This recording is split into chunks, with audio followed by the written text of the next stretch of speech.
Hello, everyone. Welcome to another The Movie Guide interview. We are joined by director of War of the Dead, Marko Mäkilaakso. Hey, Thanks for taking the time out to talk to us, Marko. no, thank you. Thank you, Jamie. It's fun already.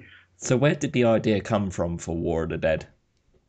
Well, War of the Dead it was back in 2005. Um, a friend of mine was kind of asking if I could come up and ideas for a horror movie which we could, produce and so on, some sort of, low budget idea. And so I started thinking all kind of options and came across with this, Second World War concept. Uh, that we would have undead soldiers in the Second World War. Right. And I thought that was cool. I thought that nobody would ever finance such a movie. But that's pretty much how it came. So it was very simple, I was walking with my friend in a, in a subway and that's it. Like, okay, that's cool. I'll try to do that. And so I wrote a script. And because I wanted to make a really very, very kind of straightforward film from A to B. Nothing because everything happens basically during one night mostly. So I wanted to make a very simplistic movie, in that sense, as a plot wise, and that's what it was. I thought it, fit perfectly for that concept, that idea about World War II and undead. Awesome. Can you tell us the plot of War of the Dead in your own words? Yeah, well, basically the story is a group of elite soldiers who are in a border of Finland and Russia, and they basically have a secret mission to destroy an enemy bunker. And there's some people in the group who know what might be going on and what they're facing, and some which are not so aware of it. And in the course of events, they realize that they're fighting those against soldiers whom they just killed, and and then they start figuring out what the hell happened. So that's it's very simple plot, like I mentioned Yeah. earlier. Now, every movie needs a crew, and especially you'll need one for War of the Dead. Can you tell us about the crew that you worked with on the film? Yeah, well, I had because I shot the movie in Lithuania, and I had my DP from Finland, whom I worked with all my music videos and commercials and stuff like that, and uh, and then I had my art director, also from Finland, and the rest of the crew uh, came from Lithuania and Bulgaria, and of course from America as well, and especially in post production when we did post production in US and also in Italy. So then there was a lot of those nationalities as well. Right. But what we had was basically the main key people were people I've used to work with before. Awesome.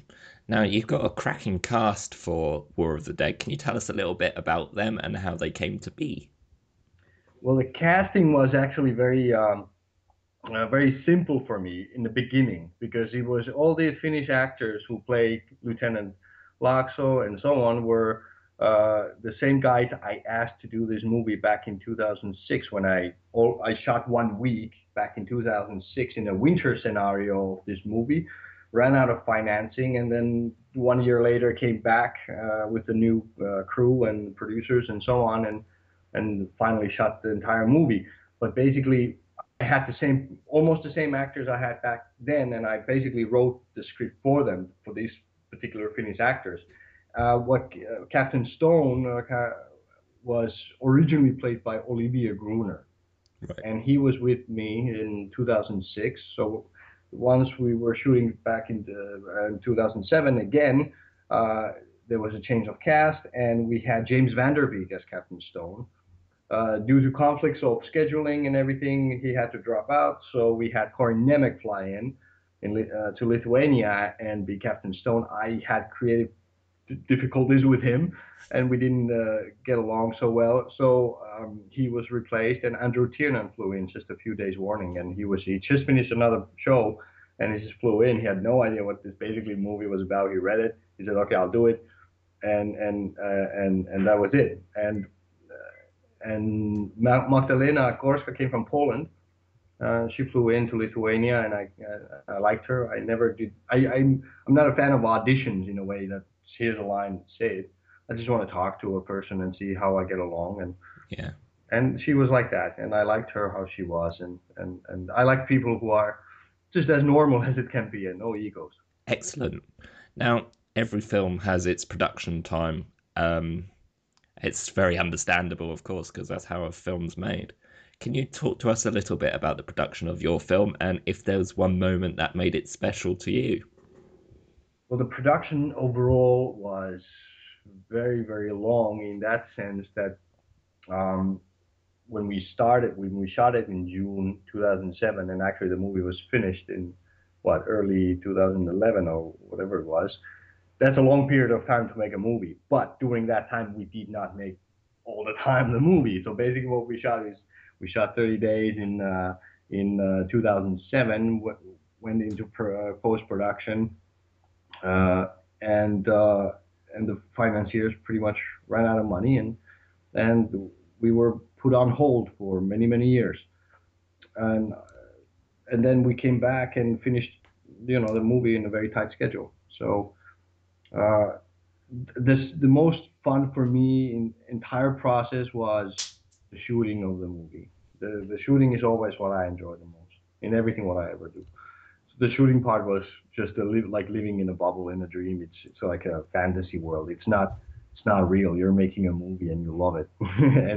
And the post production is great, but it had so much difficulties because of all the financial issues that I wasn't fully enjoying it so much. I was enjoying that. I liked the movie, but I wasn't enjoying that everything took so was so problematic, and the movie was supposed to come out in Finland, for example, in theaters 2008, and there was huge posters and popcorn boxes and everything made out of the movie, and then it doesn't come to the theaters. That's really devastating, and Yeah, you don't know even if it will ever come out. So I'm very glad that it did. yeah, excellent. Now, you've spoken to me about taking the film to the Toronto After Dark festival. Can you tell to us a little bit about that and your experiences there? Yeah, it was very. I didn't know how. It was my first movie screened in front of an audience, so it was very, very, very nerve wracking for me. I had only screened when we edited the movie in Los Angeles at Paramount Studios. So at there, in my little luxurious world, the movie was only seen by the producers and so on. So and of course, whatever I showed to my family, they said, "Oh, great, great." So that's the thing. This was hardcore audience, and I was really nervous about it because while I was making the movie, I was very aware that this is not everybody's cup of tea as what comes to how the zombies look like and everything.